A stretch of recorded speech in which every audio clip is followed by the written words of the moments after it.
दोस्तों, बाबा साहेब अंबेडकर ने कहा था कि जुल्म करने वाले से ज्यादा जुल्म सहने वाला गुनहगार होता है। आज की कहानी जुल्म और अत्याचार के खिलाफ सीधी चुनौती है, जिसे सुनकर भ्रष्ट और गैर जिम्मेदारी से सरकारी पद का दुरुपयोग कर रहे लोगों की रूह कांप जाएगी। आगे बढ़ने से पहले मैं आपसे कहना चाहूंगा कि अगर आप बाबा साहेब अंबेडकर को सच्चे दिल से मानते हो तो इस वीडियो को लाइक और हमारे चैनल को सब्सक्राइब अवश्य करें और कमेंट में जय भीम जय संविधान जरूर लिखें। तो चलिए कहानी को एकदम शुरू से शुरू करते हैं। सूरज की तपिश भरी किरणें उस छोटे से शहर की तंग गलियों में बिखर रही थीं, जहां धूल और हलचल हर सुबह एक नई कहानी गढ़ती थी। बाजार की एक भीड़ भाड़ वाली सड़क पर, जहां रंग बिरंगे ठेले और दुकानों की चहल पहल थी, गंगाबाई अपनी छोटी सी टोकरी लिए बैठी थीं। टोकरी में पके हुए केले सजे थे, जिनकी मिठास हवा में तैर रही थी, मानो गंगाबाई की जिंदगी की कड़वाहट को मिटाने की कोशिश कर रही हो। गंगाबाई एक दलित महिला थीं, जिनका जीवन सामाजिक भेदभाव की आंधियों में तपकर कुंदन बन चुका था। उनके चेहरे पर उम्र की झुर्रियां थीं, लेकिन आंखों में एक ऐसी चमक थी जो बाबा साहेब भीमराव अंबेडकर की शिक्षाओं से प्रज्वलित थी। शिक्षा वह शेरनी का दूध है जो पीने वाले को शेर बना देती है। बाबा साहेब का यह कथन गंगाबाई की जिंदगी का आधार था। गंगाबाई की दो बेटियां थीं, राधिका गौतम और मंजू गौतम। दोनों हीरे की तरह तराशी गई थीं, जिन्हें उनकी मां ने अपने खून पसीने से सींचा था। राधिका, बड़ी बेटी, देश की सरहदों पर फौज में अफसर थी। वह न सिर्फ बाहरी दुश्मनों से लड़ती थी, बल्कि दलित समुदाय के प्रति समाज की संकुचित सोच के खिलाफ भी। मंजू, छोटी बेटी, इसी शहर की डिस्ट्रिक्ट मजिस्ट्रेट थी, जिसके कंधों पर जिले की कानूनी और प्रशासनिक जिम्मेदारी थी। दोनों बेटियों ने दलित होने की बेड़ियों को तोड़कर साबित किया था कि मेहनत और शिक्षा से कोई भी सपना असंभव नहीं। गंगाबाई को अपनी बेटियों पर गर्व था। जब कोई पूछता, अम्मा, तुम्हारी बेटियां क्या करती हैं, तो उनका सीना गर्व से चौड़ा हो जाता। वह मुस्कुराकर कहती, एक देश की रक्षा करती है, दूसरी जिले की। लेकिन दलित होने का दंश गंगाबाई ने जिंदगी भर झेला था। बचपन में गांव के कुएं से पानी लेने की इजाजत नहीं थी। स्कूल में उन्हें अलग बिठाया जाता और बाजार में उनकी टोकरी को लोग तुच्छ नजरों से देखते। एक बार तो एक सवर्ण दुकानदार ने उनके केले छूने से मना कर दिया था, कहकर कि ये अछूत के हाथों का माल है। गंगाबाई ने उस दिन आंसुओं को पी लिया था, लेकिन बाबा साहेब की शिक्षा ने उन्हें हिम्मत दी। संविधान हमें समानता का अधिकार देता है। यही शिक्षा थी जिसने उनकी बेटियों को आसमान छूने की ताकत दी। गंगाबाई आज भी केले बेचती थीं, क्योंकि मेहनत उनकी पहचान थी। वह अपनी बेटियों को अपनी तकलीफें नहीं बताती थीं। उन्हें लगता उनकी सफलता ही उनकी मां की जीत है। उस सुबह भी गंगाबाई अपनी टोकरी लिए बाजार में बैठी थीं। केलों की सुगंध हवा में तैर रही थी।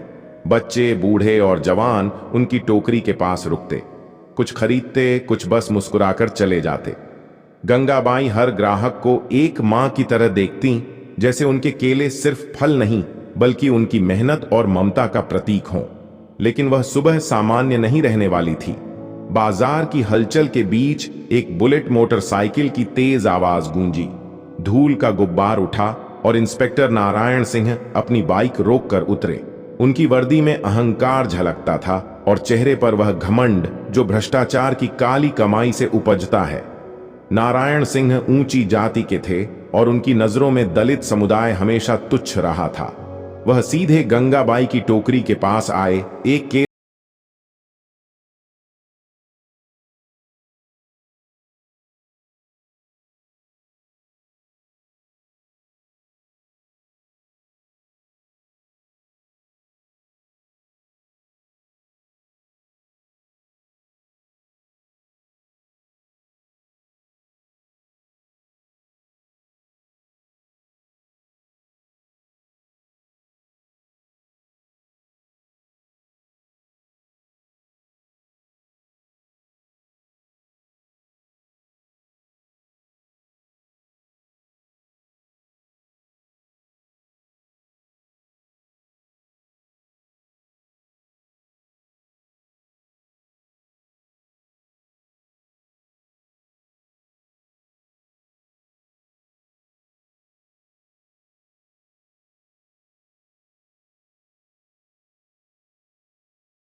लिखा, यह सिर्फ गंगाबाई का अपमान नहीं, हमारे पूरे समुदाय की बेइज्जती है। उमाशंकर जानता था कि यह वीडियो सही हाथों में पहुंचा तो इंसाफ की राह खुल सकती है। हजारों किलोमीटर दूर बर्फीली पहाड़ियों में एक सीमा चौकी पर राधिका गौतम अपनी राइफल साफ कर रही थी। राधिका एक दलित परिवार से थी, लेकिन उसने फौज में अपनी जगह बनाकर साबित किया था कि शिक्षा और मेहनत से कोई भी ऊंचाई छू सकता है। उसकी वर्दी पर लगे तारे सिर्फ उसकी रैंक नहीं, बल्कि उसके संघर्ष की कहानी बयां करते थे। तभी उसके फोन पर व्हाट्सएप का टोन बजा। अनजान नंबर से एक वीडियो आया। उसने प्ले किया। जैसे जैसे वीडियो आगे बढ़ा, उसका चेहरा बदल गया। उसकी मां की टोकरी फेंकी जा रही थी, केले सड़क पर बिखर रहे थे और उनकी मां रो रही थी। राधिका की आंखें गुस्से से लाल हो गईं। उसके मन में बाबा साहेब की बात गूंजी, मैं एक ऐसा धर्म चाहता हूं जो स्वतंत्रता, समानता और भाईचारे पर आधारित हो। लेकिन यहां तो समानता का मजाक उड़ाया जा रहा था। उसकी मां, जिसने उसे और मंजू को पालने के लिए अपनी जिंदगी खपा दी, आज सड़क पर अपमानित हो रही थी। राधिका के हाथ कांपने लगे। उसका फौजी जोश जाग उठा। वह अभी वहां पहुंचकर उस इंस्पेक्टर की वर्दी नोच लेना चाहती थी, लेकिन उसने खुद को संभाला। उसने दांत भींच लिए, सांसें तेज हो गईं। उसने तुरंत वीडियो अपनी छोटी बहन मंजू को फॉरवर्ड किया और फोन लगाया। मंजू उस वक्त अपने ऑफिस में एक जरूरी मीटिंग में थी। दलित डीएम होने के कारण उसे हमेशा दोहरी चुनौतियां मिलती थीं। लोग उसकी योग्यता पर सवाल उठाते, लेकिन वह हर बार अपने काम से जवाब देती थी। फोन पर राधिका का नाम देखकर उसने मीटिंग रोक दी। हाँ दीदी, सब ठीक? राधिका की आवाज में दर्द और गुस्सा था। कुछ भी ठीक नहीं, वीडियो देख अभी। मंजू ने फोन होल्ड पर रखा और व्हाट्सएप खोला। वीडियो देखते ही उसके पैरों तले जमीन खिसक गई। उसकी मां, उसकी प्यारी मां, सड़क पर बिखरे केलों के बीच रो रही थी। एक मामूली इंस्पेक्टर ने उनकी इज्जत को रौंद दिया था। मंजू की आंखों में आंसू आ गए, लेकिन वह डीएम थी। भाव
अपनी मां के पास गई, उन्हें कसकर गले लगाया। मां की गोद में सिर रखकर वह अपने आंसू नहीं रोक पाई। मां, आपने मुझे बताया क्यों नहीं? गंगाबाई ने सिसकते हुए कहा। क्या बताती बेटी? मैं नहीं चाहती थी कि तुम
ये क्या हो रहा है? नारायण ने धीरे से कुबेर से पूछा। कुबेर ने घबराहट में सिर हिलाया। तभी थाने के बाहर गाड़ियों के रुकने की आवाज आई। लाल बत्ती वाली गाड़ियां थाने के सामने रुकी। डीएसपी एस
मीडिया, मंत्री, सीनियर अफसर सब जवाब मांग रहे थे।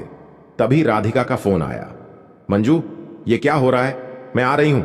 उस विजय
फुटेज में चेहरा साफ दिखा है। विजय प्रसाद घबरा गया। उसने नारायण को फोन किया जो सर्विलांस पर था। नारायण और कुबेर उस आदमी को ठिकाने लगाने गए, लेकिन मंजू और एसपी ने उन्हें घेर लिया। दोनों ने विजय प्रसाद के खिलाफ मुंह खोला। अगली सुबह जब विजय प्रसाद चाय पी रहा था, पुलिस ने उसे गिरफ्तार कर लिया। गंगाबाई को बाइज्जत बरी किया गया। मंजू उन्हें लेने गई। मां बेटी गले लगकर रो पड़ी। मंजू बोली, मां, अब आपको केले बेचने की जरूरत नहीं। गंगाबाई, राधिका और मंजू साथ रहने लगे। बाबा साहेब की शिक्षा उनकी जीत बन गई। दोस्तों, यह कहानी आपको कैसी लगी? आप इस कहानी के मुख्य पात्र उमाशंकर गौतम के बारे में क्या सोचते हैं? अपना ओपिनियन कमेंट के माध्यम से हम तक जरूर पहुंचाएं। हमें आपके विचारों का इंतजार रहेगा। वीडियो पसंद आई हो तो वीडियो को लाइक, शेयर और हमारे चैनल को सब्सक्राइब कर सकते हैं। वीडियो को यहां तक देखने के लिए आपका बहुत बहुत आभार।